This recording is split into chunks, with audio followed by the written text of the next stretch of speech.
बहुत बहुत इस्तकबाल, बहुत बहुत शुक्रिया आप सबका आने के लिए। और मेरा हमेशा से सपना रहा है कि ऐसी एक कोई महफिल करी जाए, ऐसी एक कोई गैदरिंग करी जाए जहाँ शायरी के शौकीन लोग तो आए ही, लेकिन उसके साथ साथ ऐसे लोग भी आए जो कि शायरी की एक एज पे रहते हैं। अब बहुत सारे लोग हैं कि वो जिंदगी में लिरिक्स आती है, उनके गाने आते हैं। बहुत सारे ऐसे बड़े उर्दू शायर हुए जिन्होंने बहुत बड़े बड़े गाने लिखे और वो उस तक पहुंच नहीं पाते, पर जो शायरी का जो रूट है वहां तक पहुंच नहीं पाते, वहां तक वो जो लिटरेचर है वो पढ़ नहीं पाते। तो हमारी कोशिश यहाँ पे शायर ग्याज़म के साथ, अब बहुत सारे लोग आप लोग सोच रहे होंगे यार ये शायर ग्याज़म कैसा लफ्ज है, मतलब ये मैं पहली बार सुन रहा हूँ। और मतलब let me be very blunt, जब से तो मैं आपको बता दूं, पहले तो मेरा नाम आरजे ताशी है, मैं रेडियो मिर्ची से हूँ बिल्कुल, और मैं शाम का शो होस्ट करता हूँ मिर्ची लव पे। एंड आज मैं अपना शो लगा के आया हूँ क्योंकि आप लोग के साथ बैठक है हमारी, है ना।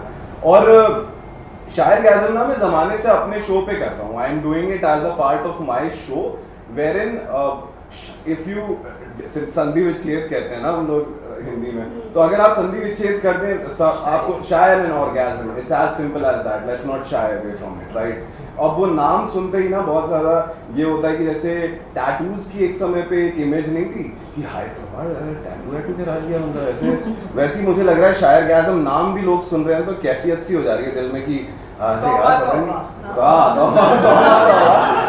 क्या तो हो गया शायर ग्याज़म में। लेकिन मैं आपको बता दूं कोशिश यही है कि there is a chasm between people who know Urdu and people who appreciate Urdu but do not have access to it, exactly right। तो वही कोशिश है हमारी पूरी की पूरी। और आज जो हमारे यहाँ पे सारे पैनलिस्ट हैं, हमारा जो सावन की बहार ये जो फेस्टिवल है पूरा, तो आज का मुद्दा भी हमारा सावन ही है। और Sawan is such a fertile ground, मतलब सारे Sawan is such a fertile ground कि उसमें बहुत कुछ मिल सकता था कहने के लिए, और हमने आज वही किया है यहाँ पे। आप जो हमारे 4 पैनलिस्ट यहाँ पे देख रहे हैं और मुझे यहाँ पे देख रहे हैं, पहले तो उनका इंट्रोडक्शन करा दूंगा आपको।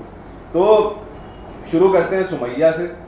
सुमैया, जरूरी है लिखा जाना, सुनिएगा, जरूरी है लिखा जाना जमीन की दरारों का, जंगल की आग और सूखे हुए दरिया का, क्योंकि तुम्हारी प्रेमिका की जुल्फें बादल नहीं जो करा सके बरसात, और ना ही तुम्हारे प्रेमी के हृदय में है पर्याप्त जगह जहां छुप जाओ तुम इन सब से फरार पाके। Exactly right. तो ये है सुमैया की लेखनी से। और बहुत इंटरेस्टिंग सुमैया इसलिए किरदार हो जाती हैं क्योंकि हिंदी में लिखती हैं और एक उर्दू बैकग्राउंड से आई हैं, और सारी चीजें मतलब बहुत ही सुंदर हिंदी की लेखनी है। तो हिंदी में किस तरीके से सावन का, हिंदी के गानों में किस तरीके से सावन का इस्तेमाल हुआ है, वो पर्सपेक्टिव लेके सुमैया आ रही है इस महफिल में। उसके बाद हमारे शिवेंद्र हैं, और क्या शिवेंद्र शैलेंद्र जो भी बुलाएं तो अब शिवेंद्र का मैं बताऊं तो वो हमसे साल में एक बार मिलने आता था, वो हमसे साल में एक बार मिलने आता था, उस एक रात में हम साल काटते। क्या बात है भाई, क्या बात है। मैं 5 साल से शिवेंद्र को देख रहा हूँ, और ये 5 साल से लगा लीजिए कितने साल काट चुके हैं एक रात के, 365 तो होते ही हैं एक साल में। तो शिवेंद्र को मैं 5 साल से देख रहा हूँ। देयर बीन दिस जर्नी जो मैंने इनकी देखी है किस तरीके से, बहुत उम्दा मेरे भाई, और लिखते रहे हैं ऐसे। उसके बाद हमारे भाई उमर भाई जानी लखनवी पे आते हैं, लिखते हैं कि ज़ौक़ गिरिया की रिवायत को बचा रखा है। क्या बात? ज़ौक़ गिरिया की रिवायत को बचा रखा है, एक लौंडे ने फलक सर पे ज़ौक़ गिरिया की रिवायत को बचा रखा है, एक लौंडे ने फलक सर पे उठा रखा है।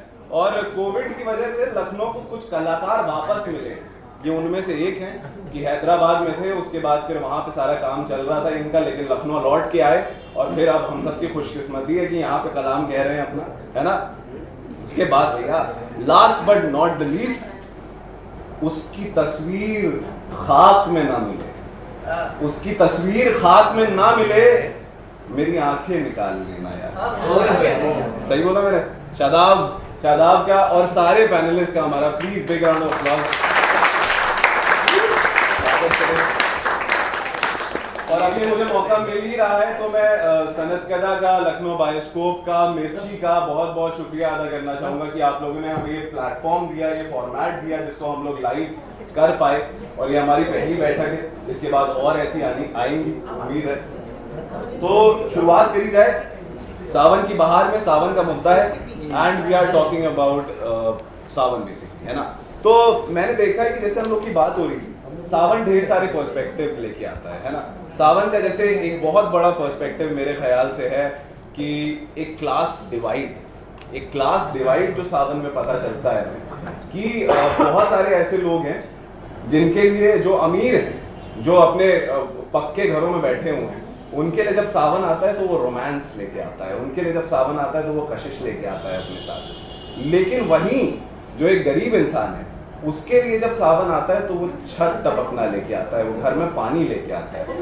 तो अशफाक अंजुम साहब लिखते हैं कि हमसे पूछो मिजाज बारिश का, हमसे पूछो मिजाज बारिश का, हम जो कच्चे मकान वाले हैं। एक ये शेर देखिए। फिर कैफ भोपाली साहब भी पीछे नहीं रहते हैं और लिखते हैं कि कैफ परदेश में मत याद करो अपना मकान, कैफ परदेश में मत याद करो अपना मकान, अब के बारिश ने उसे तोड़ गिराया।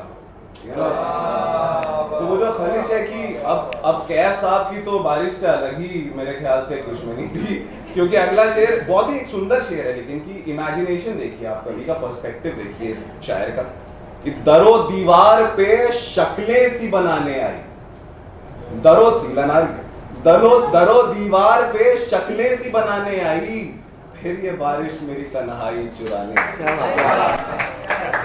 तो ये क्लास डिवाइड वाला खेल है। इसी में ये एक शेर भी आ जाएगा ना, इन बारिशों से दोस्ती अच्छी नहीं फरार, कच्चा तेरा मकान है, कुछ तो ख्याल। आए हाय, क्या बात। और फिर अख्तर होशियारपुरी साहब जो हैं, उनका कलाम है कि क्या पूछते हो मुझसे कि मैं किस नगर का था, क्या पूछते हो मुझसे कि मैं किस नगर का था, जलता हुआ चिराग मेरी रहगुजर का था, जलता हुआ चिराग मेरी रहगुजर का था, और कच्चे मकान जितने थे बारिश में बह गए।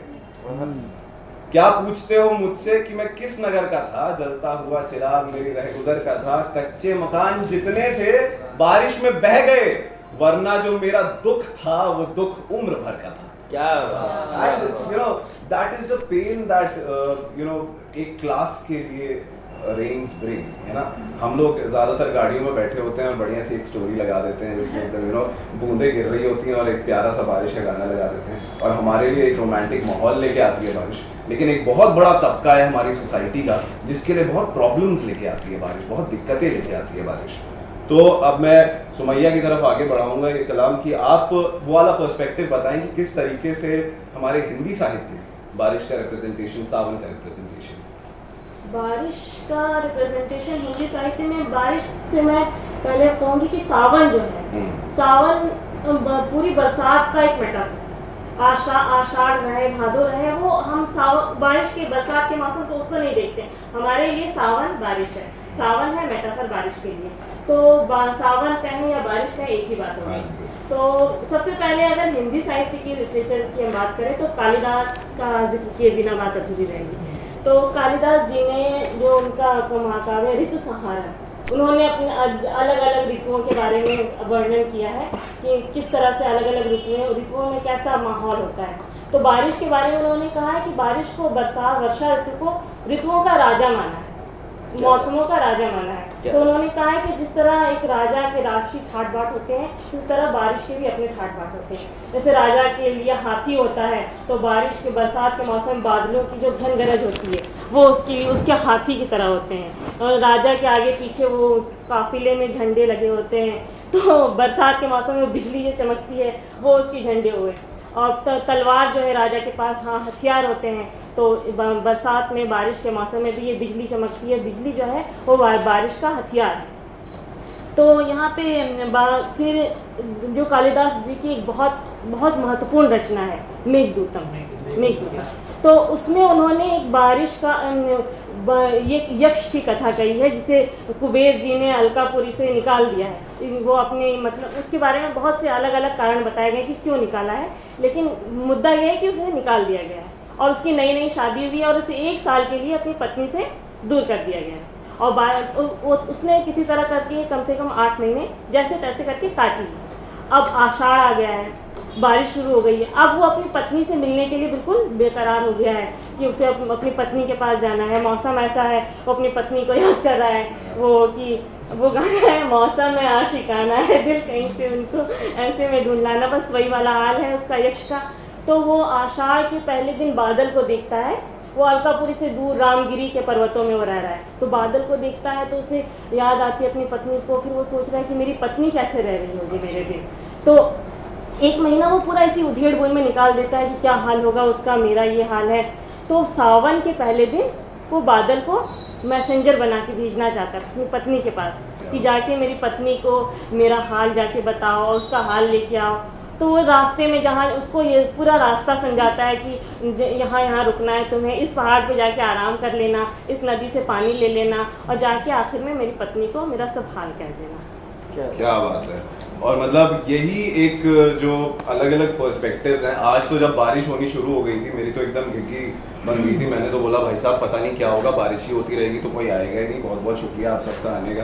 कैफी हैदराबादी साहब का एक शेर मुझे याद आ रहा था कि अब क्या खाक आए, हाय किस्मत में तरसना था। अब क्या खाक आए, हाय किस्मत में तरसना था, तुझे है अब्रे रहमत आज ही इतना बरसना था।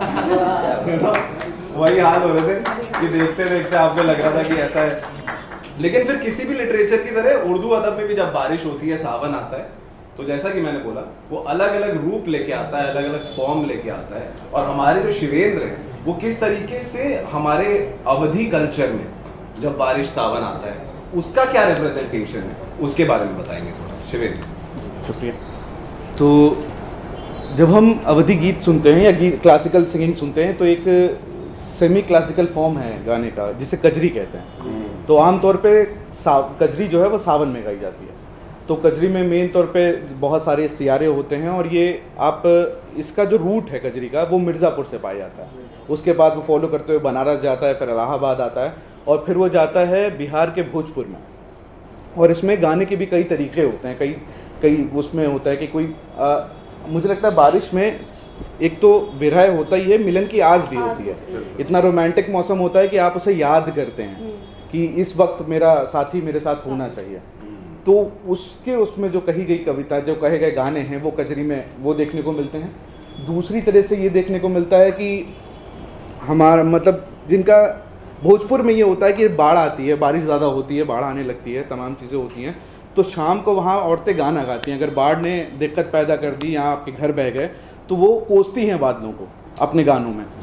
और धुन धुमैया नाम का एक धुन मनैया नाम का एक वो डांस है उनका, धुन मनैया, वो कजरी डांस है जो कि वहाँ के लोग करते हैं कजरी गाते गाते। तो बाकी चीज़ें हैं जो आगे बात करते करते हम इस पर करते रहेंगे और बताते रहेंगे। अब जानी, हाँ जानी का कोई टॉपिक नहीं है, जानी फ्रीलांस कर रहे हैं आप बिल्कुल हमारी तरह। तो जानी क्या नज़रिया लाए हो, क्योंकि मुझे तो यार एक मैं आपको बताऊं कि सुल्तान अख्तर साहब का एक गज़ल है कि सिलसिला मेरे सफ़र का कभी टूटा ही नहीं, सिलसिला मेरे सफ़र का कभी टूटा ही नहीं, मैं किसी मोड़ पे दम लेने को ठहरा ही नहीं, अब तो हर बात पे हंसने की तरह हंसता हूँ, अब तो हर बात पे हंसने की तरह हंसता हूँ, ऐसा लगता है मेरा दिल कभी टूटा ही नहीं। क्या बात है। और इसी गजल का जो एक शेर है कि अब तो हर बात पे हंसने की तरह हंसता हूँ, ऐसा लगता है कि मेरा दिल कभी टूटा ही नहीं, और मैं वो सहरा जिसे पानी की हवस ले डूबी, मैं वो सहरा जिसे पानी की हवस ले डूबी, तू वो बादल जो कभी टूट के बरसा ही। क्या बात। तो सुल्तान अख्तर साहब की इस गज़ल से मैं जानी को दावत दूंगा कि वो आए। बहुत शुक्रिया तैसी भाई। और सावन के हवाले से बात हो रही है और इसमें अभी यहाँ पे जब आके बैठे तो एकदम से परवीन शाकिब साहिबा का एक छोटी सी नज़्म है, 3-4 लाइन, और ये मैंने सुनैया भाभी से पूछा कि क्या है, तो ये है कि मैं क्यों उसको फ़ोन करूँ, मैं क्यों उसको फ़ोन करूँ, उसके भी तो इल्म में होगा। क्या मैं क्यों उसको फोन करूं, उसके भी तो इल्म में होगा कल शब मौसम की पहली बारिश।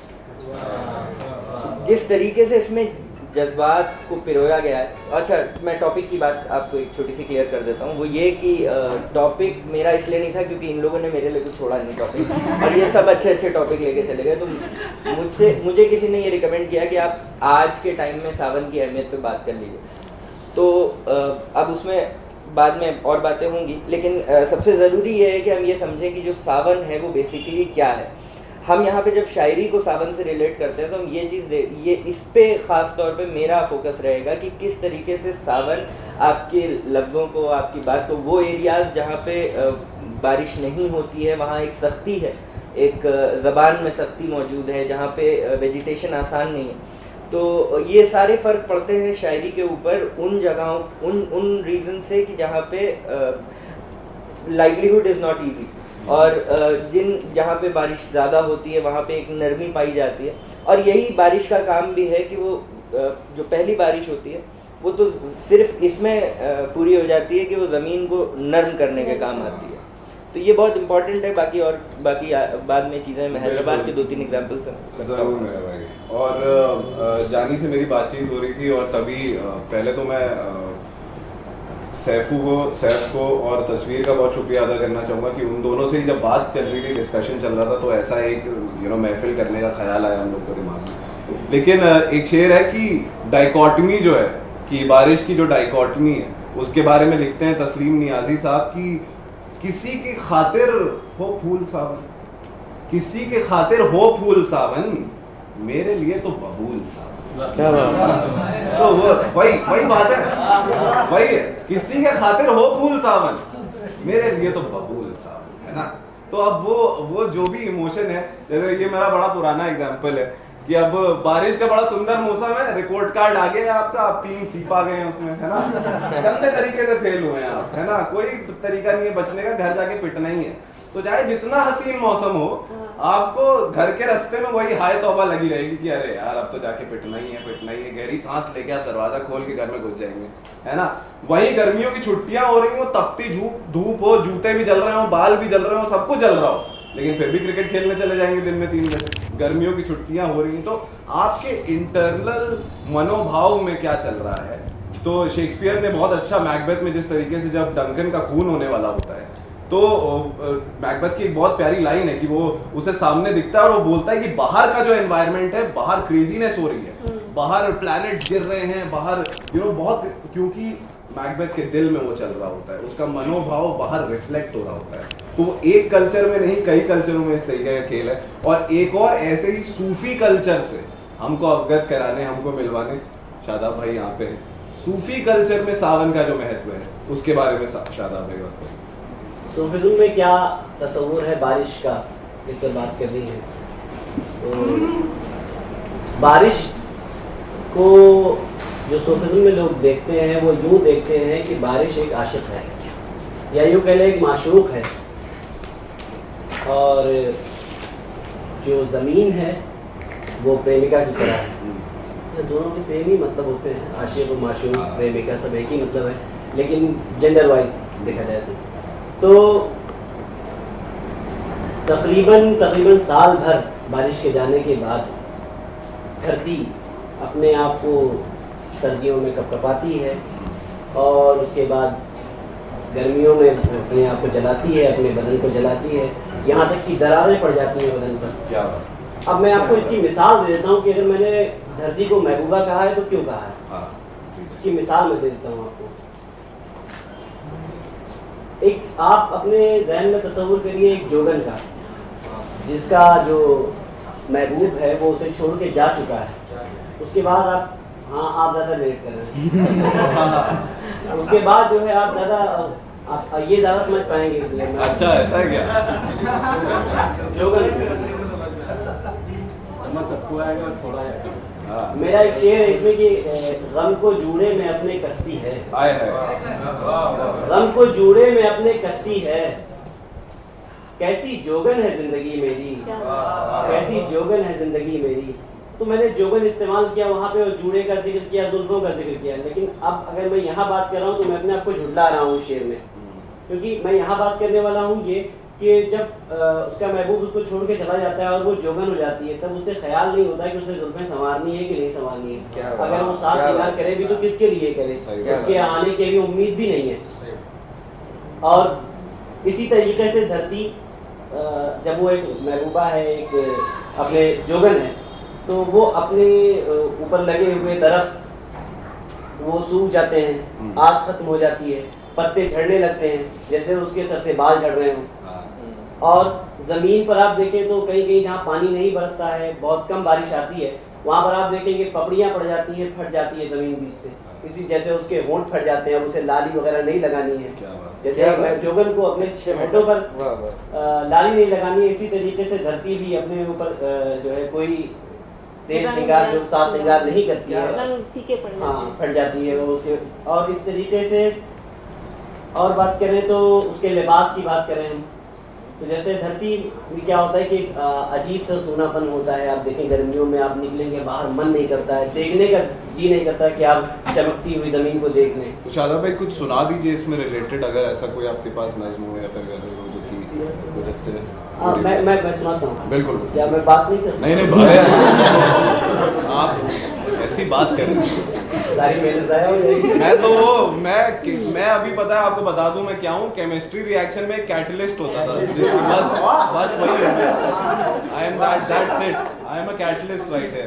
तो प्लीज आप बात करें जी। तो इसी तरीके से देखा गया है। अब मैं ये बता दूं आपको कि जब 8 महीने के बाद बारिश यानी कि महबूब अपने जोगन के पास वापस आता है, तो मैं जो जोगन है वो फितरी तौर पर तो वो औरत ही है, और औरत का काम है नाज नखरे का। क्या बात है। तो जब बारिश आती है, पहले उसके बदन पर बारिश की पहली बूंदें पड़ती हैं, तो ये नहीं कि वो दौड़ के उसको गले लगा दे, उसमें भी वो नाज नखरे दिखाती है। वो बारिश की बूंदें आई उसके ऊपर, तो उसने क्या किया, गुस्से का इजहार किया। गुस्से का इजहार कैसे किया? खुशबू महकने लगी, और उसके अलावा अपने अंदर जो गर्मी वो भाप छोड़ने लगी। तो इस तरीके से, लेकिन बारिश भी जिद्दी है, महबूब भी जिद्दी है। वो कहता है मैं फिर आऊंगा, इतना आऊंगा कि तुझे तर कर जाऊंगा, और होता भी यही है, और आखिरकार वो मान जाती है। तो अब मैं आपको एक मेरे वालिद साहब क्या एक गीत है, मैं वो आपको सुनाना चाहूंगा। सुनो यूं न मुझे तड़पाओ पिया, आप यही तस्वीर करें, इसकी जरूरत नहीं है, बेताला भी हूँ, मैं डर जाता हूँ। मतलब इतने लोग रिलेट कर गए, बोले हाँ नहीं, जो सबको यकीन है इन पे। हाँ पूरा है, जिंदाबाद। चलिए अब आप आए हैं इतनी दूर, तो अब सुनना तो पड़ेगा ही, कोई चारा नहीं। सैफ दरवाजा लॉक कर दो जी सर।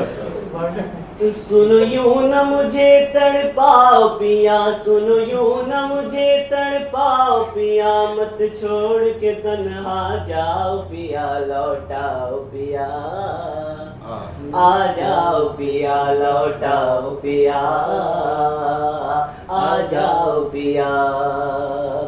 अब देखिए, सावन में छोड़ के जाते हो, बरसात में आग लगाते हो, सावन में छोड़ के जाते हो, बरसात में आग लगाते हो, जब तुम ही जान के मालिक हो, क्यों अपनी जान जलाते हो, हाय हाय।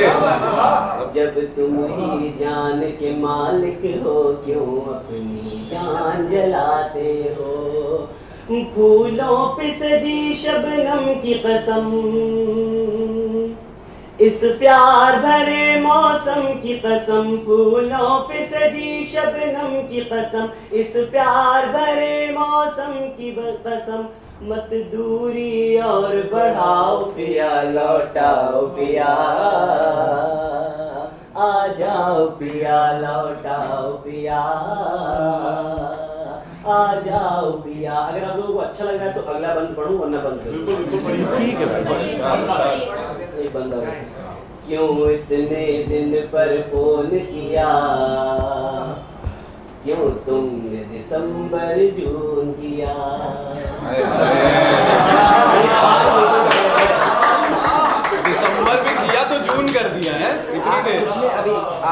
का गैप है। अच्छा। और इसको अगले वो मिसरे में कालिदास देखेंगे के कैसे। अच्छा। इस वाले बंद को आप लोग ज्यादा रिलेट करेंगे। वो धरती का था, किसी जोगल किसी गांव का होगा, छोड़ो हमसे क्या लेना देना। हाँ। और ये फोन उनका, यानी हम लोगों की बात हो रही हाँ, है। बिल्कुल। क्यों इतने दिन पर फोन किया, क्यों तुमने दिसंबर जून किया, बदलाव के 8 महीने से, क्यों अरमानों का खून किया। क्या बात है, वाह वाह। 8 महीने से, क्यों अरमानों का खून किया। अब देखिए वो जो मैंने पहले जिक्र किया था कि नाज नखरे दिखाना, हाँ। अब इस मिसरे में भी नाज है। आप देखें कि क्या तुमने कहा मैं रानी हूँ,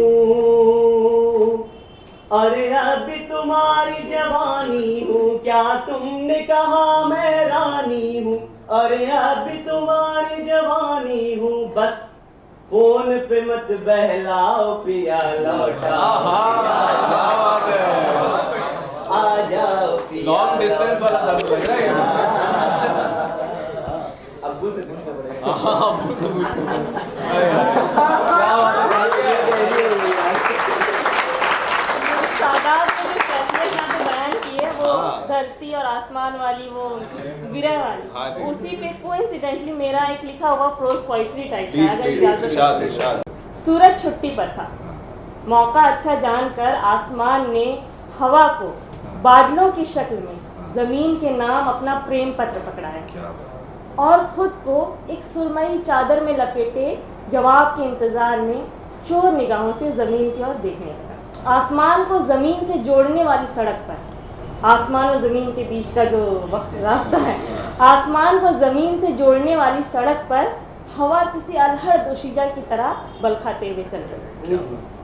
चलते चलते हवा अचानक शोक उठी। उसने कभी किसी दरख्त के सर पर हाथ रखकर उसकी जुल्फें बिखेरना शुरू किया, और कभी वो झुककर खामोश बैठी नदी के जिस्म में गुदगुदी करने लगी। इमेजरी देखें, वाह वाह वाह वाह। एक और बार प्लीज जरा सुनो। चलते चलते हवा अचानक शोक हो उठी। उसने कभी किसी दरख्त के सर पर हाथ रखकर उसकी जुल्फें बिखेरना शुरू किया, तो कभी वो झुककर खामोश बैठी नदी के जिस्म में गुदगुदी करने लगी। हवा चलती है तो नदी के जिस्म में भंवर जैसे पड़ते हैं।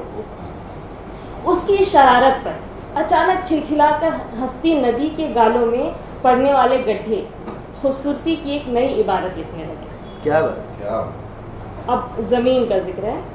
उधर हल्के सब्ज रंग के जोड़े में घुटनों पर सर रखे उदास बैठी जमीन दूर किसी पेड़ पर बैठी कोयल से किसी विरह गीत को सुनाने की फरमाइश कर रही। क्या बात। क्या बात। क्या वो बात। कोयल से कह रही थी कि थोड़ा और ऊंचा गाए ताकि उसकी आवाज आसमान तक पहुंच सके और उसे उसका बरस भर पुराना वायदा याद दिला सके। वाह। तभी अचानक खुशबुओं में रची बसी हवा पायले छनकाती हुई छम से उसके आंगन में उतर आई क्या और शरारत से बादलों का खत उसकी ओर उछाल दिया। नन्ही नन्ही बूंदों से लिखे गए खत के सारे अल्फाज बारिश के रूप में एक नज्म में ढलकर कतरा कतरा जमीन के जिस्म पर उतरने लगे। जमीन आसमान की ओर देखकर मुस्कुरा उठी। यहाँ कोई नाज रखने नहीं। जमीन आसमान की ओर देखकर मुस्कुरा उठी। शर्म और खुशी के मिले जुले जज्बात उसके गालों पे तितलियां बनकर फैल गए क्या और मोहब्बत की बारिश में भीग कर उसका सब्ज जोड़ा सब तर होता चला गया। क्या बात। शादाब भाई, अभी जो आपने पढ़ा उसमें एक आग लगाने का एक रेफरेंस था, उससे हाँ जी, तो उससे मुझे अंजुम सलीमी साहब का एक शेर याद आया कि साथ बारिश में लिए फिरते हो उसको अंजुम, साथ बारिश में लिए फिरते हो उसको अंजुम, तुमने इस शहर में क्या आग लगाई?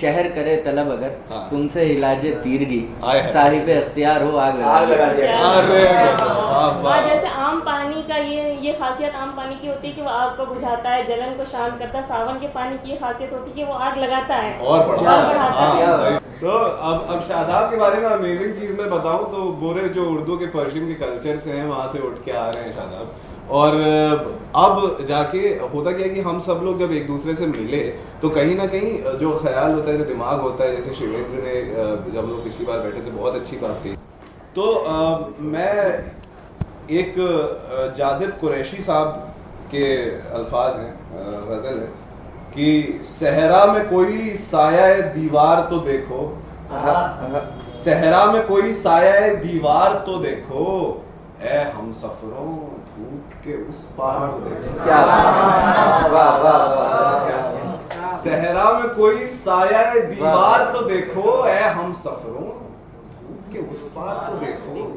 और जलता हूं अंधेरों में कि चमके कोई चेहरा, जलता हूं अंधेरों में कि चमके कोई चेहरा, मौसम है अदावत के मगर प्यार तो देखो। अदावत मतलब नफरत है ना? क्या तो जलता हूं अंधेरों में कि चमके कोई चेहरा, मौसम है अदावत के मगर प्यार तो देखो। और सारे जितने भी लोग ऑफिस से निकल के अपनी गर्लफ्रेंड्स और बॉयफ्रेंड्स के पास भाग जाते हैं, उनके लिए शेर लिखा है उन्होंने कि दफ्तर की थकन ओढ़ के तुम जिससे मिले हो, दफ्तर की थकन ओढ़ के तुम जिससे मिले हो, उस शख्स के ताजा लबो रुखसार तो देखो। सच में वो तो घर से उठी चली आई तो खूबसूरत बन गई और तुम्हारी शर्ट भीगी हुई है? बिल्कुल।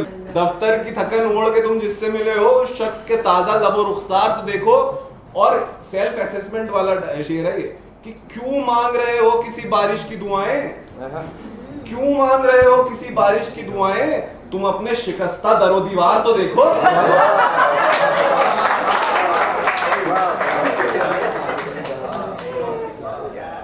शिकस्ता मतलब हुआ टूटे हुए, टूटे फूटे। तो मतलब घर में जगह है नहीं गाड़ी खड़ी करने की, BMW लाने का सपना है, कैसे होगा?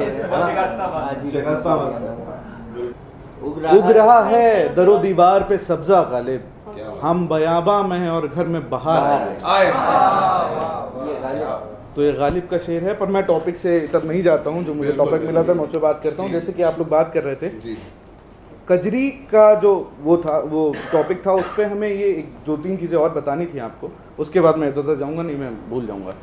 तो हुआ ये कि एक किंवदंती है कि वहाँ पे कि कजली नाम की एक लड़की थी मिर्ज़ापुर में, जिसको किसी से मोहब्बत थी और उसका आशिक जो था वो परदेश में रहता था।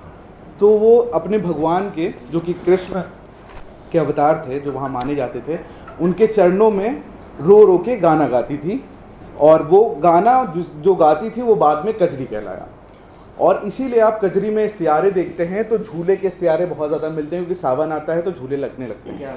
तो एक तो झूला के इस्तियारा बहुत मिलता है आपको, जिसमें आपको बनारस का जब कजरी क्लासिकल उसमें सुनते हैं तो पंडित बिरजू महाराज पंडित छन्नू लाल जी महाराज, उनका सुनेंगे आप, छन्नू लाल जी को सुनेंगे तो उसमें शोभा गुर्तू जी को सुनेंगे तो वहाँ मिलता है, गिरजा देवी को सुनेंगे तो वहाँ भी कजरी काफ़ी ज़्यादा मिलती है। और उनकी शिष्या जो हैं अभी, वो भी, उनका नाम बता दीजिए ज़रा, मालिनी अवस्थी, जो बहुत फेमस है। हाँ, जो मैं बता रहा था कि भोजपुर में आप जब जाते हैं तो वहाँ पे जो बारिश जब ज़्यादा होती है वहाँ पे तो दिक्कतें पैदा होने लगती हैं।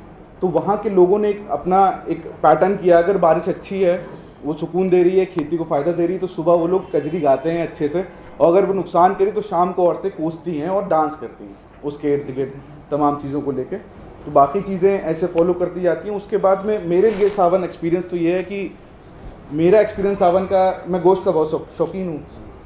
सावन आते ही हमारे ये हो जाता है, भैया ऐसा है महीना भर तो नहीं खाना है, तो बड़ा दर्द देता है। बारिश तो बड़ी पसंद है पर सावन फिट नहीं बैठ रहा है।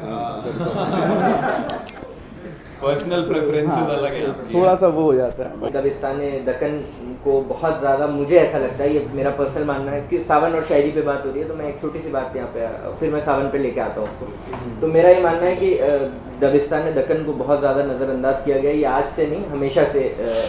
उर्दू की पैदाइश दक्कन की है। उर्दू का पहला साहिब दीवान शायर दक्कन का है, हैदराबाद का है।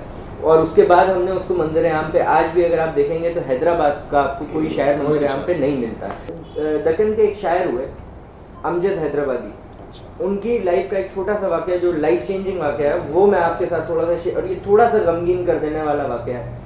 तो अमजद हैदराबादी चार मीनार के पास में रहते थे और वहाँ पे एक रिवर है जिसको मूसा नदी कहते हैं। तो मूसा नदी में बाढ़ आई थी। तो बाढ़ इतनी थी कि अब बारिश शुरू में बहुत अच्छी लगती है। आज भी हैदराबाद में ये आफ्टर 30 या 40 इयर्स में ये दोबारा वो कल्चर वो होने लगा है कि बारिश के बाद अब बाढ़ जैसे हालात जो लो लाइन एरियाज हैं वहाँ बनने लगे, और ये बहुत वक्त बाद हुआ। तो इतनी, आप में से अगर कोई हैदराबाद गया हो, चार मीनार देखा हो, तो इतनी बाढ़ थी कि आधा चार मीनार डूब चुका था। तो आसपास की बस्तियां, आप 40 साल पहले का तस्वुर कीजिए, बहुत बुरे हालात थे और कोई रेस्क्यू और कोई वैसा वो नहीं था। तो अमजद हैदराबादी साहब जो अपने घर के सामने एक पेड़ था, उस पेड़, आज भी वो पेड़ को वहाँ पे उन लोगों ने मार्क किया हुआ है कि ये वो पेड़, और उस पे जो है वो ऊपर चढ़े हुए थे। और उनके घर में 3 खवातीन मौजूद थी इस वक्त, उनकी माँ, उनकी बीवी और उनकी बेटी। और कहीं कहीं किसी रिवायत में ये भी मिलता है कि उनकी माँ, उनकी बहन और उनकी बेटी मौजूद थी। तो उन्होंने माँ को आवाज़ दी और माँ को निकलने का रास्ता नहीं मिल रहा था। तो जाहिर सी बात है कि पहली मंजिल पे थे वो लोग, और फिर पानी चढ़ता चला गया। और उसके बाद हुआ ये कि उन्होंने अपनी माँ को आवाज़ दी और कहा कि जिस तरीके से मूसा, जो एक इस्लामिक वो है प्रॉफिट है मूसा, हजरत मूसा, तो उनकी जो कहानी है कि उन्हें टोकरी में डाल करके एक तरफ से दूसरी तरफ भेज दिया गया था। तो उन्होंने कहा कि मेरी बेटी को आप, कम से कम मेरी बेटी बच जाए, आप इनको एक टोकरी में डाल करके मेरी तरफ बढ़ा दीजिए। तो कहने लगे कि ये बात अभी पहुंची ही होगी आवाज़। उन्होंने इसका पूरा एक नज़्म में बयान किया, और उसके बाद उन्होंने ये बात कही है कि वहाँ पे जब उन्होंने ये पहुंचा, इससे पहले कि उधर से कोई जवाब आता, मैंने देखा कि मेरी बेटी की लाश पानी में बहते हुए जा रही है। And then he lost his wife, and then he lost his mother in India. उसके बाद अमजद हैदराबादी जो जिस तरीके की और जिस तड़प की उन्होंने शायरी की है, और रुबाई का बहुत बड़ा शायर बना अमजद हैदराबादी, लेकिन द कॉज जो उन्होंने दी और जो चीज़ें उनसे ली गई, वो खैर एक तकदीर का मामला है, वो अलग बात है। लेकिन बारिश और अगर हद से ज़्यादा बढ़ जाए और एक फ्लड की शक्ल अख्तियार कर ले, तो क्या कुछ नुकसान होते हैं, इनमें से एक ये था। बिल्कुल, मतलब it was a very moving piece कि बड़ी कोठियों में जब लोग बैठे रहते हैं और बारिश होनी शुरू होती है तो उन्हें रोमांस दिखता है, और वहीं जो ज़मीनी लेवल पे जितने लोग हैं उनके घर में पानी भरने लग जाता है, उनकी छत टपकने लग जाती है, सारी दिक्कतें होती हैं। और तहजीब हाफिज आपको, आप सबने सुना होगा, बहुत वायरल फेमस चल रहे हैं आजकल। तो उनका एक शेर है इस पे कि कोई कमरे में आग तापता हो, कोई बारिश में भीगता रह जाए, है ना। यही दो दुनिया की सच्चाइयाँ हैं कि कोई कमरे में आग तापता हो और कोई बारिश में भीगता रह जाए।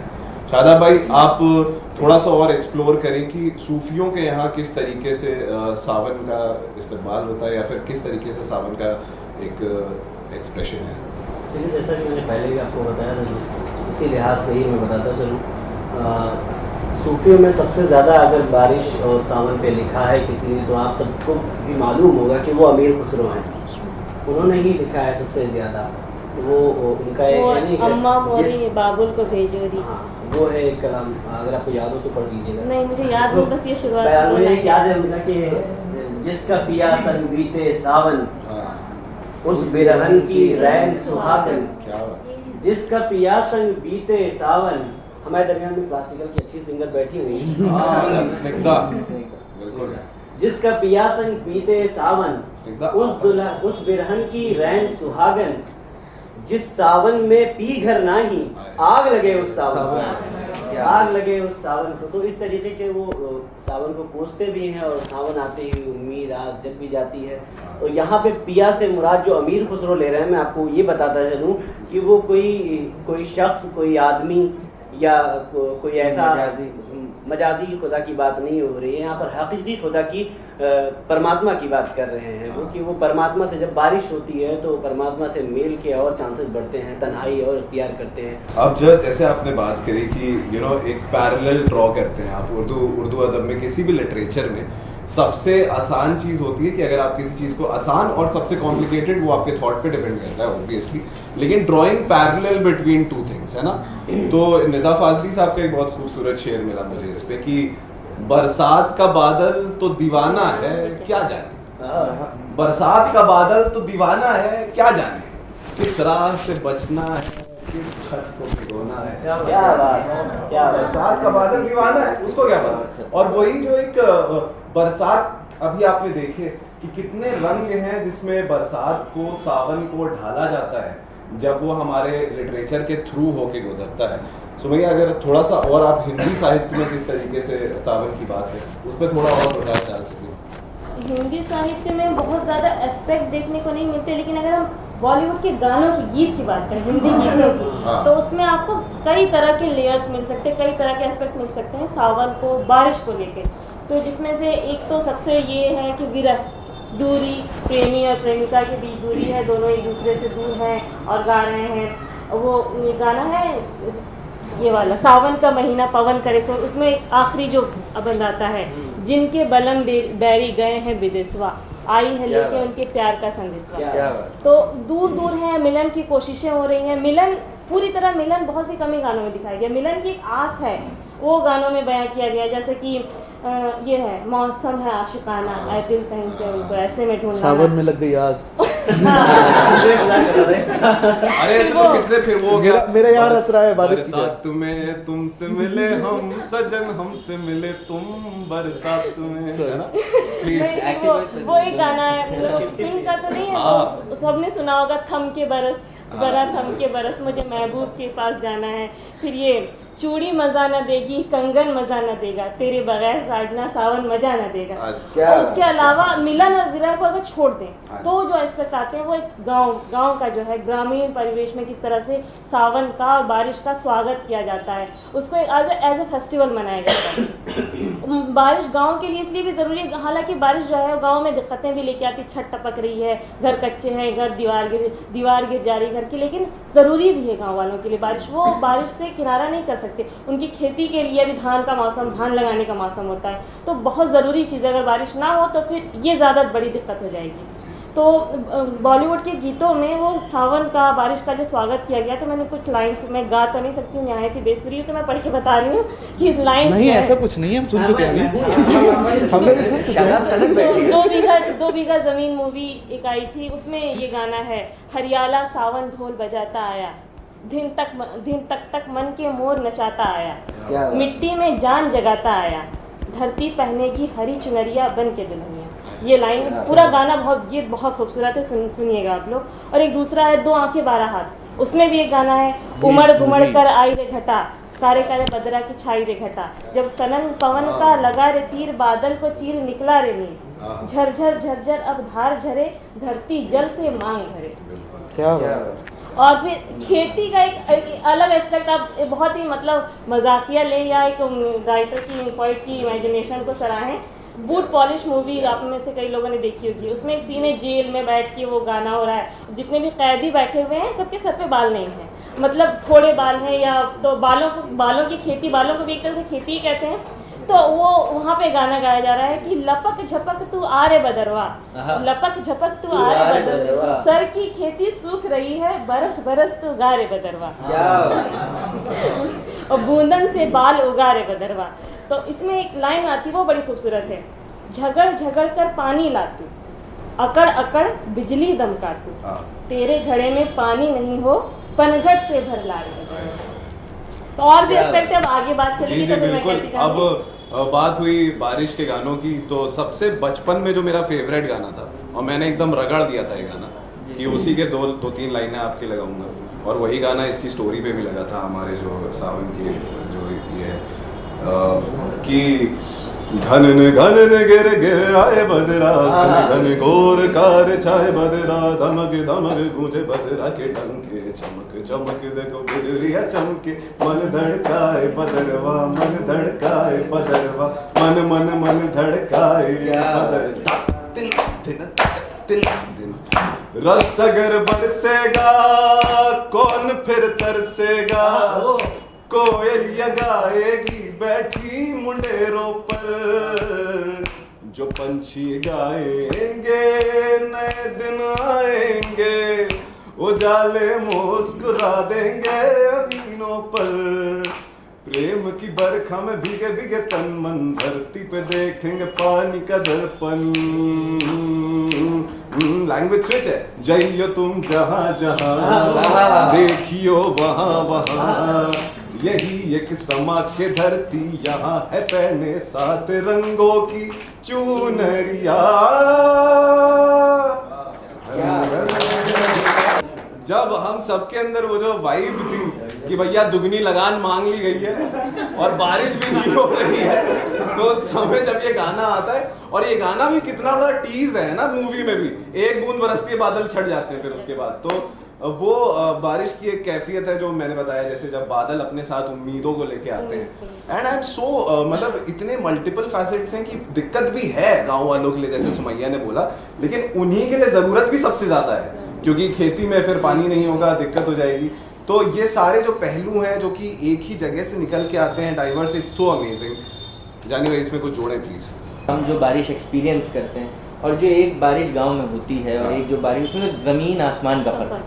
अच्छा मुझे मेरा ये मानना है कि जिस सावन के हम यहाँ पे बिल्डिंग्स पे और उस पे वो जो कैफियत, जो ये जब हम शायर हज़रात का कलाम पढ़ते हैं इनका, तो एक रॉ मतलब पोइट्री निकल के आती है गांव वगैरह में, और एक पोइट्री जो वो एक्सपीरियंस होता है कि पहाड़ों पे बारिश है या जो नेचुरल चीज़ें। अब हमारे लिए बारिश बहुत हद तक एक इनकन्वीनियंस बन गया है कि बारिश हो रही है, अब वहाँ से रास्तों में, खैर वो अपनी अपनी जगह का वो है, लेकिन ये है कि हमारे लिए, हमारी जनरेशन में मेरा ऐसा मानना है कि हम तक कुछ भी ओरिजिनल नहीं पहुँचा। हमने हर चीज़ को सेकेंड हैंड एक्सपीरियंस किया हुआ है। हमने पोइट्री पढ़ी तो हमने जाना एक्चुअल सावन क्या था और हम उसका क्या एक्सपीरियंस कर रहे हैं। आज की मेजॉरिटी के लिए सावन रोमांस हो सकता है, कोई किसी फेस के थ्रू गुजर रहा है तो उसके लिए विरह हो सकता है, कुछ भी हो सकता है, लेकिन जो एक फीलिंग कि हाँ एक बारिश और एक जो पहली मिट्टी की खुशबू और वो जो चीज़ें हैं ना जो हमने कहीं पे अपने चाइल्डहुड में शायद एक्सपीरियंस की थी, वो चीज़ें आने वाली जनरेशन को या हमारी जनरेशन में अब वो चीज़ें मौजूद हैं।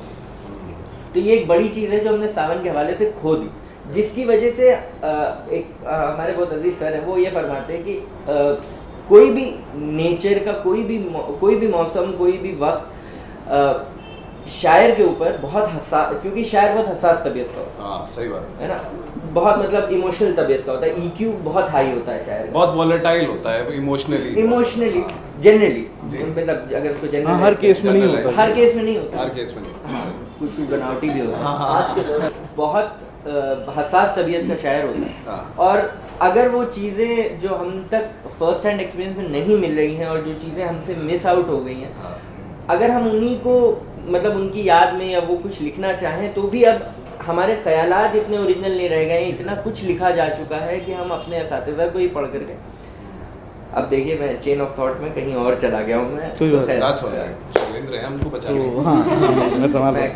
तो असातिज़ा से याद आया कि आप स्कूल ऑफ पोइट्री की बात कर रहे थे पहले तो, हैदराबाद और दक्कन की, तो ये बात तो इन्होंने सच कही थी। अभी हम तमाम सावन पे तो बात कर रहे हैं पर पोइट्री पे बात कर रहे हैं, इसलिए आपको ये इत्तला कर देना मेरे लिए भी ज़रूरी है, जिम्मेदारी है कि हैदराबाद स्कूल ऑफ पोइट्री जो भी है उसे हमने बिल्कुल सरे से नकार दिया एक वक्त पर, क्योंकि दिल्ली स्कूल ऑफ पोइट्री ने अपना एक कब्जा कर लिया पोइट्री पे, उर्दू पोइट्री पे मेनली, और उसके बाद वो लखनऊ बन गया, फिर रामपुर साथ साथ बनता रहा, फिर रामपुर बन नहीं पाया, तो बाकी चीज़ें हुई, उसमें दक्कन का जो दखल था शायरी में, और उसके बाद जो दिल्ली पोइट्री ऑफ स्कूल के जितने भी क्रिटिक थे उन्होंने भी उनको नकारना शुरू कर दिया। पर जो पोइट्री है वो आती है अब दक्कन से, आती तो वैसे बहुत पीछे से, पर उर्दू पोइट्री की शुरुआत है वो दक्कन से आती है, और वो जो कच्ची ज़बान में जो उसने सीखा है चलना वो वहाँ से आता है। तो कभी आप क्लासिकल शायरी में जाएँ और पढ़ें तो बाकी चीज़ें आपको वहाँ मिल जाएंगी।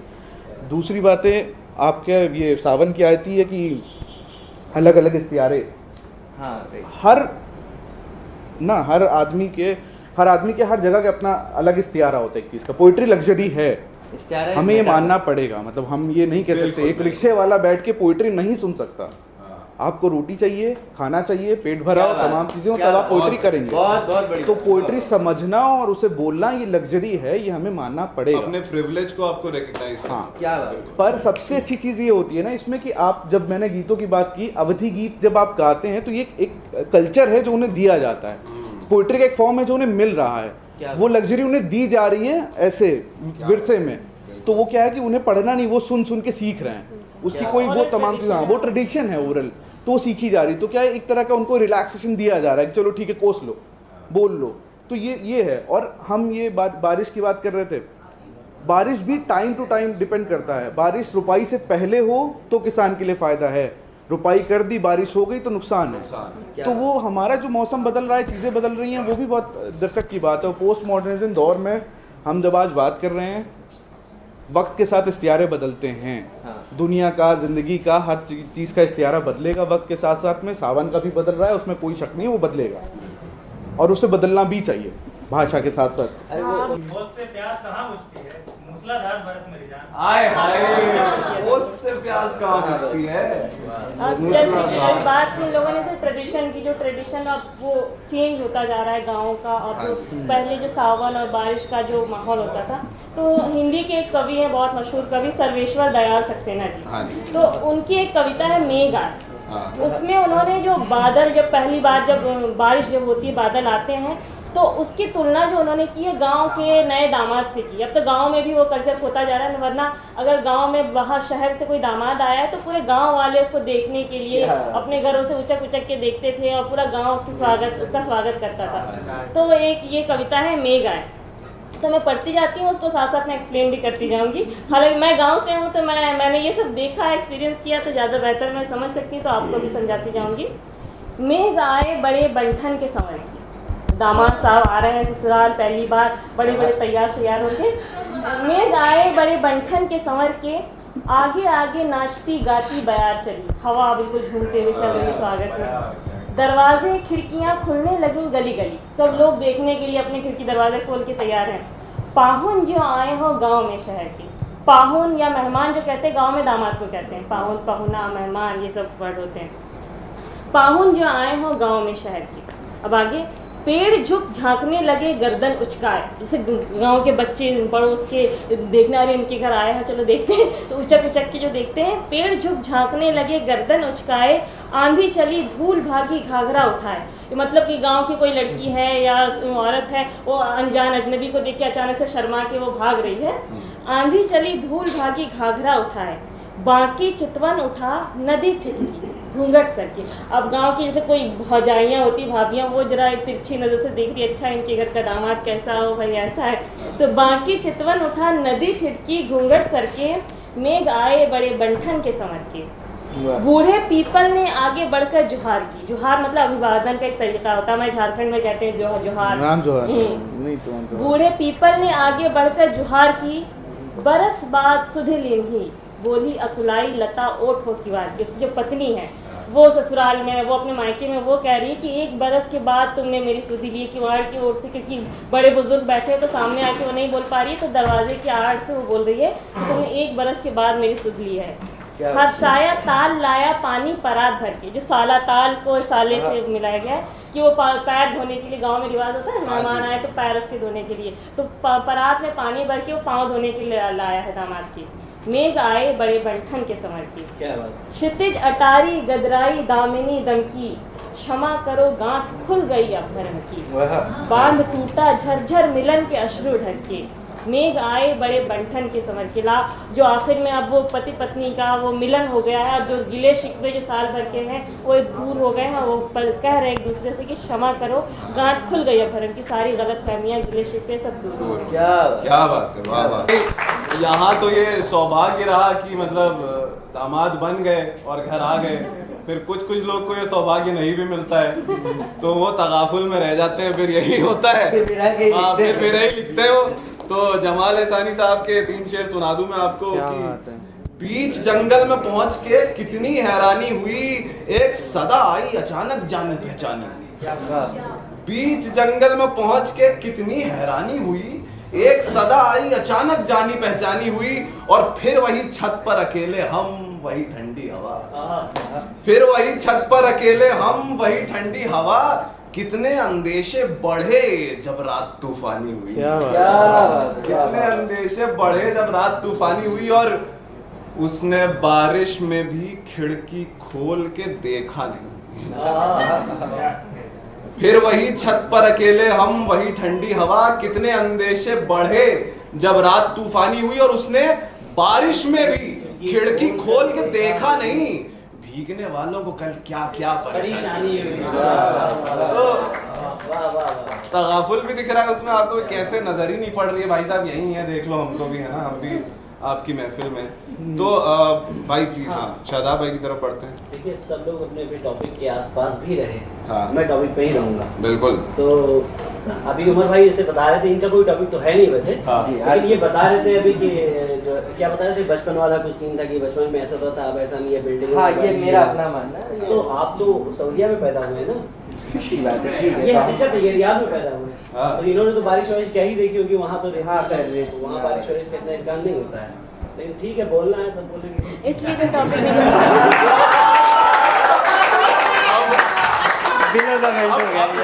अब ये जो लाइव छीछा लेदर आपको दिख रही है, ये ओपन माइक पे नहीं दिखती, बस ये यहीं पे हो सकती है। शादाब भाई जिंदाबाद। चले बताएं। शायर या तो जगबीती सुनाता है या आप भी सुनाते हैं। वाह वाह, ये बात बिल्कुल। अभी इन्होंने बहुत एक इंटरेस्टिंग पॉइंट मुझे बताया था। हाँ जी, हाँ जी। मैं चाहता हूँ कि ये जो इन्होंने मैंने अरब का जिक्र किया, हाँ। और रेगिस्तान का जिक्र किया, तो मैं चाहता हूँ कि जो इस पर टॉपिक है, जो बात है, वो हम दोनों लोग अच्छी तरीके से जानते हैं। हाँ। हम चाहते हैं कि यही बयान करें, उसके बाद फिर मैं बात करूँ। जरूर इरशाद। अभी आपने हमको कुछ बताया था कि आप वो बात करने वाले हैं। चलिए आप लोग डिस्कस कर लीजिए। मैं ये भी मुंह में जबान रखते हैं, ये पता था, लेकिन हम भी मुंह में जबान रखते हैं, ये यकीन है मुझे। तो गुमान में डाल दिया आज इन्होंने, तो पता और यकीन का अंतर है। तो गुमान था लेकिन।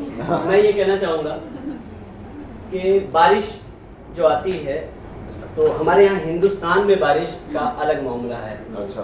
लेकिन अरब वगैरह में जहाँ बारिश नहीं है, आप वहाँ देखें तो वहाँ पे जो लोगों का लहजा होगा वो सख्त होगा बोलने का। बारिश जो है इंसानों पर बहुत असर करती है, उनके अखलाक पर असर करती है, उनके बिहेवियर पे, उनके लहजे पे असर करती है। सही बात। अब आप अगर अरबिक का कोई भी जुमला उठा लेंगे तो उसमें बहुत जैसे कि कोई आपको सीधे सीधे गाली दे रहा हो ऐसा लगेगा, सॉरी ऐसा लगेगा कभी कभी, कुछ ऐसे जुमले और खड़ी जबान, बहुत खड़ी जबान होती है, जैसे अपने यहाँ पर हरियाणा वगैरह की जबान होती है। लेकिन अगर आप यहाँ आते हैं, उर्दू देखते हैं, हिंदी देखते हैं, संस्कृत देखते हैं, कंपेयर टू अरेबिक ना, हाँ। बहुत ही सॉफ्ट ज़बानें हैं। तो उसकी वजह ये है कि जहाँ पे उर्दू की बात नहीं कर रहा हूँ मैं, और फारसी की भी बात कर रहा हूँ, फारसी ईरान, और ईरान में भी बारिश होती है, तो वहाँ भी नरमी पाई जाती है जबान में, वहाँ के लहजे में नरमी पाई जाती है। कुछ ना कुछ असर तो मौसम का पड़ता है। मौसम का पड़ता है, ये बात है। तो इसी से रिलेटेड मैंने फारसी का जिक्र किया, मैंने अरबी का जिक्र किया, और मैंने उर्दू का जिक्र किया, मैंने अवधी का जिक्र किया। तो मेरे पास एक कलाम है, और वो कलाम है इमाम अहमद रज़ा खान का, और उस कलाम में उन्होंने 2 लाइन में 4 जबानों का इस्तेमाल किया है। 2 लाइन में 4 जबान, मैं आप लोगों को समझाता चलूंगा अगर आपकी इजाजत दे तो। क्योंकि सबसे ज्यादा बेइज्जती यही करने वाले हैं मेरे गाने की बात में। मतलब में पढ़ देता हूँ, लेकिन उसका सावन से कोई ताल्लुक नहीं, उसके बाद का शेर है वो सावन से भी ताल्लुक रखता है। तो क्योंकि मैंने जबान का भी जिक्र किया है, फिर सावन की भी बात हो रही है, तो मैं दोनों लेके चलूंगा। और ये बहुत जरूरी है हमारे लिए, क्योंकि इसमें 4 जबानों के 4 जबानें इन शेरों में। लमियाती नज़ीरो का फी नज़रिन, लमियाती नज़ीरो का फी नज़रिन, लमियाती नज़ीरो का फी नज़रिन, ये अरबिक है। अब इसमें आप देखें, अगर हम किसी से कह रहे हैं लमियाती नज़ीरो का फी नज़रिन, लेकिन अगर हम वहीं, ये अरबिक है, तो हम कह रहे हैं मैंने तुम्हारी मिसाल किसी भी नज़र में नहीं पाई, किसी भी मंजर में मैंने तुम्हारी मिसाल नहीं पाई, तुम जैसा कोई दूसरा ही नहीं। ये है, इसका मतलब ये है। फिर वही मतलब जब हम फारसी में कहते हैं तो कहते हैं मिसले तु नशुद पैदा जाना, यानी देखिए कितना फर्क है, देखा ही नहीं गया, तेरे जैसा कोई पैदा ही नहीं हुआ, ऐसा लग रहा है कि कोई आज तक पैदा ही नहीं हुआ, किसी माँ ने जना ही नहीं है ऐसा, जैसा खूबसूरत तू है। तो अब देखिए इसमें कि दूसरी जबान तो अवधी और उर्दू तो आप लोग जानते हैं, इसलिए मैंने अरबी वाला समझा दिया है। लमियाती नज़ीरो का फी नज़र, लमियाती नज़ीरो का फी नज़र, मिसले तू नशुद पैदा जाना, मिसले तू नशुद पैदा जाना। यहाँ पे इफ्तिखार इफ्तार भाई बैठे हुए हैं, ये सुमैया भाभी के हस्बैंड हैं और अच्छे शायर हैं, और उसके साथ हुसैन लखनवी साहब बैठे हुए हैं, वो भी अच्छे शायर हैं, और आप लोग भी ये इसका दूसरा मिसरा जानते हैं क्या है, तो मैं चाहता हूँ आप लोग साथ में पढ़िए। जगराज को ताज तोरे सर सोहे, राज को ताज तोरे सर सोहे, तुझको शहेदो सरा जाना, हाँ तुझको शहेदो सरा जाना। तो इतना खूबसूरत है। तो जग राज को ताज तोरे सर सोहे, तो दुनिया का की जितनी भी राज्य हैं और जो जितनी भी ममलिकतें हैं, उनका ताज तेरे सर पे सोहता है, अच्छा लगता है तुझको शहे दूसरा जाना, तुझको बादशाह है दूसरा बादशाह जाना। अच्छा पहला बादशाह क्यों नहीं जाना? क्योंकि पहला बादशाह तो खुदा है और तुझे दूसरा बादशाह जाना है। अब शेर सुनिए उसके आगे का जो मैं सावन से। अच्छा सूफीज़्म में सावन मतलब रहमत भी है। अच्छा ये किसी को गिफ्ट किया जाए, किसी को रहमत के तौर पर भी होता है। अब देखिए कि अन पिया तश्यू वसखा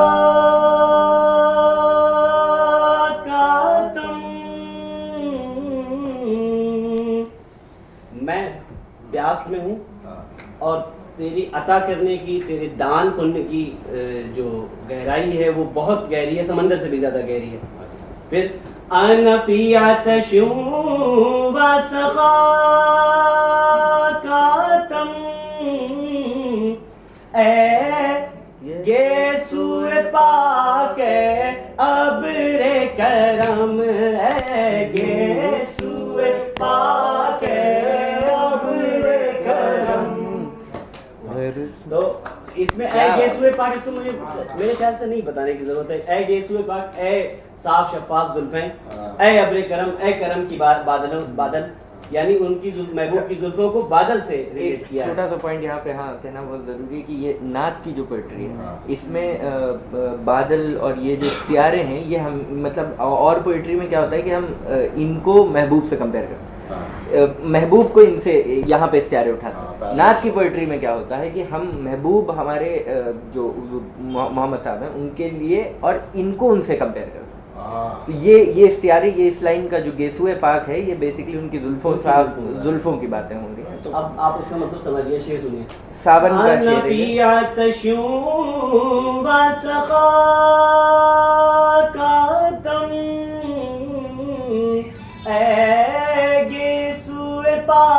है अब रे करम, गेसुए पाके अब रे करम, बरसन हारे रम झम बरसन हारे रम झम बरसन हारे रम झम, दो बूंद इधर भी गिरा जाना, दो बूंद इधर भी गिरा जाना, बरसता नहीं देख कर अब रे रहमत, बरसता नहीं देख कर अब रे रहमत, बदों पर भी बरसा दे बरसाने वाले, बरसन हारे रम झम, तो बूंद इधर भी गिरा जाना। क्या बात है भाई साहब। तो मैं बता दूं कि हम सब कामशुदा लोगों का भी अलग ही सिनेरियो रहता है बारिश को देख के। कई बार मैं तो 5 से 9 मेरा शो हो रहा होता है, बाहर बरसात हो रही होती है, मुझे बस एक खिड़की से दिख रहा होता है कि बाहर बरसात हो रही है। आपने एक बात जो कही कि बाहर दिखता रहता है बारिश होती है, तो मैं एक बात ये कहूँगा, उस दिन आपके ऑफिस में आकर के मैं बाद में निकल के शादाब से बात कही भी, मैंने कहा यार बहुत मुश्किल होता है कि जब आप मशीनों से बात कर रहे होते हैं और पीछे कितनी ऑडियंस है, 1 लाखों की ऑडियंस जो आपको सुन रही होती है, लेकिन हाउ डिफिकल्ट इट इज जो ताशी भाई कर लेते हैं, और ये जो बोलना ये भी एक कला है। उस दिन समझ में आया मुझे। बहुत बहुत शुक्रिया। लेकिन हम भी कहीं ना कहीं अंदर बैठे होते हैं और अजहर फराज साहब का जैसे बोला ये शेर याद आ रहा होता है कि दफ्तर से मिल नहीं रही छुट्टी वगरना मैं दफ्तर से मिल नहीं रही छुट्टी, वगरना मैं बारिश की एक बूंद ना बेकार जाने। अब हम सबके लिए तो मतलब हमारे बॉस साहब बैठे हुए हैं यहाँ पे, तो मतलब अगली अर्जी लगाएंगे तो यही शेर लिखेंगे आफ्ताब दादा कि दफ्तर से मिल नहीं रही छुट्टी, वगरना मैं बारिश की एक बूंद ना बेकार जाने। बोले आओ जरा स्टूडियो में मिलो, तुम बताते हो। अमीर इमाम साहब का एक शेर है कि अब तो बारिश में भी स्कूल खुला करते हैं। हाय हाय, अब तो बारिश में भी स्कूल खुला करते हैं, वहाँ मत भेजना बच्चों को नहाने देना। हाय हाय। अब ये गजल जो की बात भी, लेकिन एक बहुत भाभी इम्पोर्टेंट एस्पेक्ट छूट सॉरी वो जी न्यूज़ का डिबेट हो रहा है, एक्चुअली वो गजल छिड़ गई, तो वो गजल छिड़ गई अमीर इमाम साहब की, तो उसमें एक शेर बहुत अच्छा है, वो मैं वरना जहन से निकल जाता, बात अलग हो जाती कि मत बताना कि बिखर जाए तो क्या होता है, हाय हाय, मत बताना कि बिखर जाए तो क्या होता है, नई नई नस्लों को नए ख्वाब सजाने देना। हाय हाय। अमीर इमाम साहब की जी। तो बारिश आती है सावन के महीने में, एक सबसे जरूरी चीज जो हम अभी तक इग्नोर कर रहे थे, वो रक्षाबंधन का जो त्योहार आता है सावन, तो बॉलीवुड के फिल्मी गीतों में उसका भी एक अलग ही वो एस्पेक्ट रहा है, वो उनके मिलन विरह, इसके अलावा जो रक्षाबंधन क्या के बात है, गीत क्या रहे हैं। बात है। तो उसमें जो सबसे जो खूबसूरत गीत एक जो मुझे बहुत पसंद है हमेशा, जिसको सुनने के बाद मेरे ख्याल से कोई भी इमोशनल हो सकता है, वो बंदे ने फिल्म का एक गीत है, अब के बरस भेज भैया को। हालांकि रक्षाबंधन त्योहार इसमें नहीं आ रहा, लेकिन एक लड़की है, औरत है, मतलब जेल में ये गीत फिल्माया गया है, वो अपने घर से दूर सजा काट रही है काफी सालों से, उसके घर से मायके से कोई पूछने वाला, खोज खबर लेने वाला नहीं है, और वो ये गीत गा रही है कि अब के बरस भेज भैया को बाबुल, सावन में लीजो बुलाए, लौटेंगी जब मेरे बचपन की सखियां, दीजो संदेशा भी जाए, अम्बुआ तले फिर से झूले पड़ेंगे, रिमझिम पड़ेंगी फुहारें, लौटेंगी फिर तेरे आंगन में बाबुल, सावन की ठंडी बहारें, छलके नयन मोरा कसके रे जियरा, बचपन की जब याद आए। क्या बॉलीवुड गानों की बात हुई तो अब पहले तो मैं आप सबका इस महफिल में आने के लिए शुक्रिया अदा करना चाहूँगा। बहुत बहुत शुक्रिया कि आप यहाँ पे आए और इतना प्यार दिया हम सबको, इतनी देर तक सुना। भाई साहब बैठ के सुनने का कल्चर भी धीरे धीरे खत्म होता जा रहा है, उसी कल्चर को यहाँ हम लोग शायर के आज़म में आगे ले जाने की कोशिश कर रहे हैं। जोर से बोले शायर, do not let anyone tell you otherwise. और पूरा पॉइंट यही था कि जब कोई शायरी आप में तारी होती है, जब वो आपको फाइनली समझ में आती है, जब उसकी परतें आप पे खुलती हैं, तो जो फीलिंग, वो जो एहसास आपको होता है, मैं पर्सनली उसे शायर के आज़म कहता हूँ। क्या शायर के आज़म। और जाते जाते एक बॉलीवुड का, पहले तो सारे पैनलिस्ट बहुत बहुत शुक्रिया, शादाब, जानी भाई, शिवेंद्र, सुमैया, आप लोग के बिना हो ही ना पाता ये, मैं क्या कहता क्या बोलता। आप लोग हैं, आप लोगों ने जान डाल दी महफिल में, बहुत बहुत शुक्रिया, बहुत शुक्रिया। मैं सनत कदा का, लखनऊ बायोस्कोप का, हमारी पूरी मिर्ची की टीम का इतना सपोर्ट दिखाया कि आप यहाँ पे आए, सबका बहुत बहुत शुक्रिया। सारे जितने मेरे यार दोस्त यहाँ पे हैं, जिनको मैंने मैसेज किया और उठ के चले आए, पोरस, नेगी, जितने लोग हैं सब बैठे हुए हैं, बहुत बहुत शुक्रिया आने के लिए। समीन और जितने भी मेरे दोस्त हैं, सबका आने के लिए। और मैं ख़त्म करूँगा बस इसे एक गाना गा के सावन के ऊपर ही कि सावन बे हो जाए पिहरवा, सावन बे तो जाए पिहरवा, मन मोरा घबराए, मन मोरा घबराए,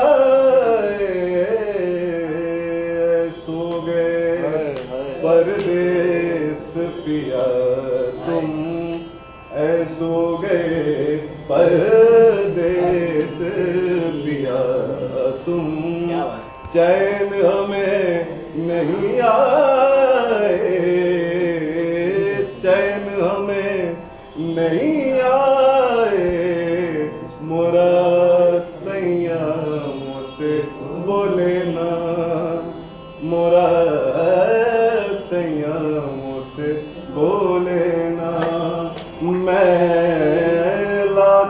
जतन कर हारे, लाख जतन कर हार रे मोरा सैया मुझसे बोलेना, तू जो नहीं तो ऐसे पिया हम, तू जो नहीं तो ऐसे पिया हम, जैसे सोना आंगना, जैसे सोना आंगना, नैन तिहारे राह निहारे, नैन तिहारे राह निहारे, नैन को तरसाओ ना, नैन को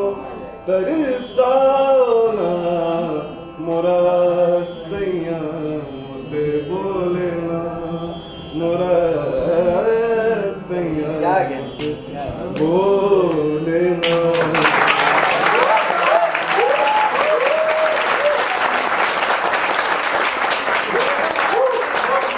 इसीलिए मैंने गाना लास्ट में रखा था। इसीलिए गाना लास्ट में मैं रखा आपको था। एक चीज बताऊं, ऐसी महफिल ऑर्गेनाइज करना मेरा हमेशा से एक सपना रहा है और आज हम लोग को कर पाए। बहुत बहुत शुक्रिया। जैसे प्रतीक है, जो जिंदगी में जो लोग होते हैं जो आपको चीजें बताते रहते हैं, तो प्रतीक मुझसे कहता रहता है कि भाई तेरा बोलने का ही सीन है, तुम लाइव बोला करे, हाँ तेरा ऐसे वाले मुझे, तो ऐसी दोस्तों से इंस्पिरेशन मिलती है, दोस्तों से आइडियाज निकलते हैं। और बहुत बहुत शुक्रिया आप सबका आने का। मैं तहे दिल से बहुत ही मतलब अब शब्द नहीं बच रहे मेरे पास। बहुत बहुत मैं ये चाहता हूँ, मैं एक सबको एक सेकंड, मेरे साथ जो नाइंसाफी हुई है अच्छा वो इंसाफ होना चाहिए। बिल्कुल बिल्कुल बताएं ये कैसे। जितने शायर हैं सब लोगों ने तहत में सुनाया है। हाँ, अच्छा तो मैं चाहता हूँ कि जो महफिल खत्म हो रही है वो एक छोटी सी नज़्म पे खत्म हो। इरशाद प्लीज। एक नज़्म है उस पे खत्म हो। क्या? और नज़्म का उन्वान है रॉन्ग कॉन्सेप्ट। आय हाय, रॉन्ग कॉन्सेप्ट। जी गजब। सुने कि तुम्हारे आने पे शादियाने बजे थे जो वो नहीं रहे, आहा, फकत वही क्या जो शादियाने बजा रहे थे, वो उंगलियां और होंठ भी अब जमीन के अंदर दबे हुए हैं। आय हाय, जो हाथ तुमको उठा के मारे खुशी के झूला झुला रहे थे, वो आज बारिश की थप्पड़ों से फटे हुए कब्र में पड़े हैं। ये आज जो कुछ भी हो रहा है ये है नहीं हो चुका समझ लो, हकीकतन सिर्फ दो ही बातें कबूल होंगी, कोई विषय या तो हो चुकी है या आगे होगी, और इसका लुब्बे लुबाब ये है जो आया है उसको जाना होगा, और इसका लुब्बे लुबाब ये है जो आया है उसको जाना होगा। चलो मैं चलता हूँ, अल्लाह हाफिज। आय हाय, चलो भैया अब हम सब चलते हैं। अल्लाह